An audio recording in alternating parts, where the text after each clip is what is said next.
Hello everyone, it is Saturday, January 15th. Today in 365 Days of Arashi, we have Ono's picture. Ono kind of doing this. No, wait, not that. See? Or he's saying shh. So today I have been absolutely so productive. I have done absolutely nothing. Seriously, I'm still in my PJs. And this video is being made way later than it usually is. And there is absolutely no good reason for it. I've just been doing nothing today. And it feels good to do nothing. But tomorrow, I have to do stuff because I need to get my act together at least tomorrow. And maybe, you know, clean or something. You know, laundry is not important.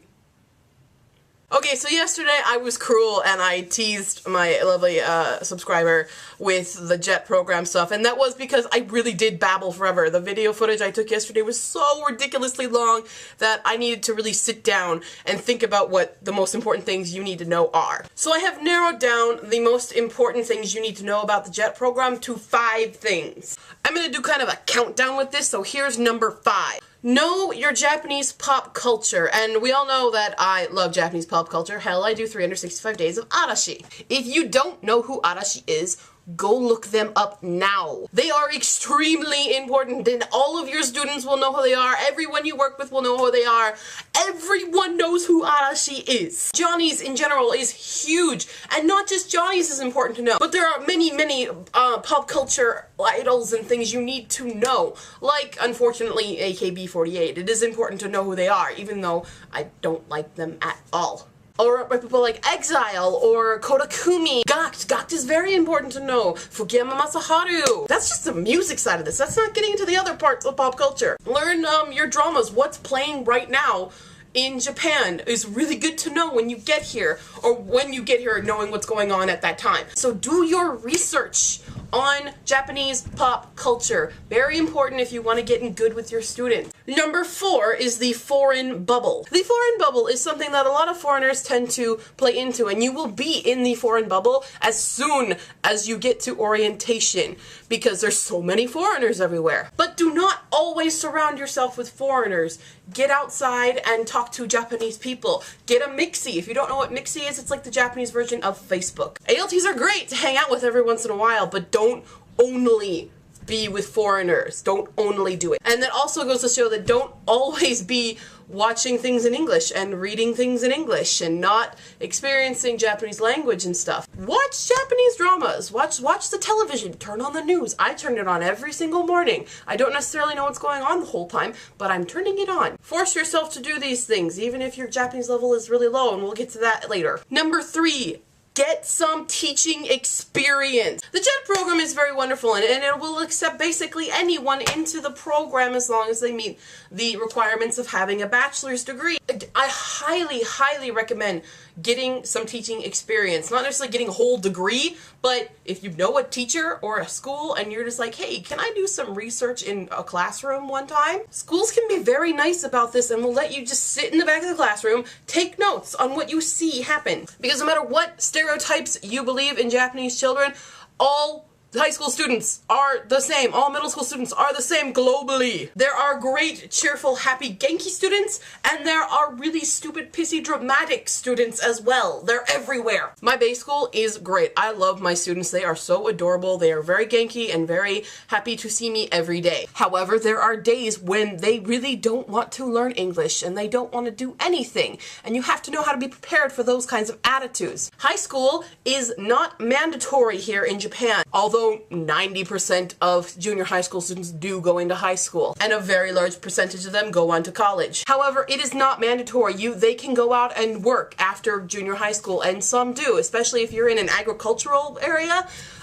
Their students probably won't go to high school, or they will and they'll hate it the whole time, and then they'll just go out and work on the farm and they think that English is pointless. So you have to be prepared for these kinds of situations. So I highly suggest going out and just getting some teaching experience so you can kind of develop some tricks that teachers have. Number 2, do not freak out about your Japanese level. Just don't do it. It's okay that you don't speak a lot of Japanese. Many friends that I have here do tend to get very intimidated by my Japanese, or intimidated by some other ALT's Japanese. I'm intimidated by some other ALT's Japanese. They're amazing. Somebody took #1 level of JLPT. I cannot do that. But don't freak out about it because you are in an English zone. You're just completely covered in English all the time. You teach it, and probably if you don't speak Japanese, your supervisor will speak to you in English.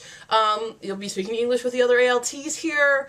You will just kind of be surrounded by English and not have a lot of outdoor experience with Japanese, which is why I suggested that you go outside and get Japanese experiences. For example, I took Taiko 3 years ago when I was studying abroad, and that is the reason that I know Japanese so well, because nobody there spoke English. I was completely lost the whole time until I started understanding Japanese and constantly hearing it, and you start to pick up how the language works. Also, get a host family. The #1 thing that I cannot stress enough is something that you will hear at orientation. But the one at orientation I really hated, and everybody hated it. Everyone hated it. I mean, seriously, it was so annoying to hear it over and over and over again. But it's true. And that is ESID. Every situation is different. However, I have changed this because, yes, every situation is different, but there's also something they forgot. So I have elongated it to ESIWYMOI, which stands for every situation is what you make of it. If you come to Japan with a really crappy attitude, you're gonna have a crappy time. Although, if you come in here with a totally euphoric, oh my god, it's Japan, I love it, you will be slightly disappointed and you will probably fall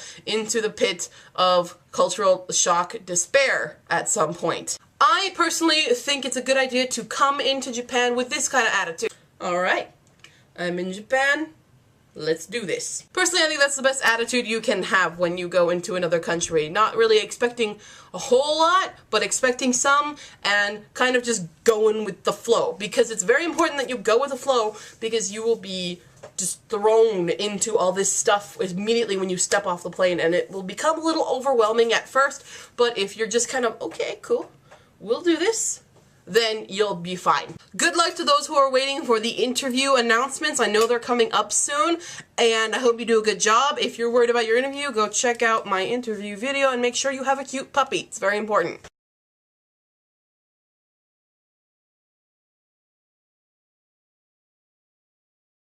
ESIYO. I can't do this. I can't spell it. It's too long. ESIWYMOI. ESIWYMOI. God. Oh, hello, Windy. Please don't break the glass. Can you hear the wind? It's really strong.